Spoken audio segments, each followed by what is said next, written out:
уже весеннее начало лета. Риддер қаласының ауыл шаруашылығы жәрмеңкесі өтіп жатыр. Және де біздің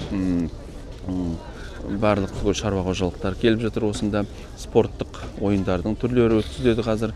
Сағат 8-ден бастап біз арнайы бағдарламамызды дайындап отырмыз. Осы Өскемен қаласының жұртшылығына концертпенен бірге спорттық жарыстарда бізде аударыспақ, әрине гір көтеру, соның ішінде ерекше айтып кететіні біздің қыздардың гір көтеру сайысы болады. Оған осы Риддер қаласының барлық түгел демеушілері бар. Арнайы өзінің жүлделерін қойып отыр.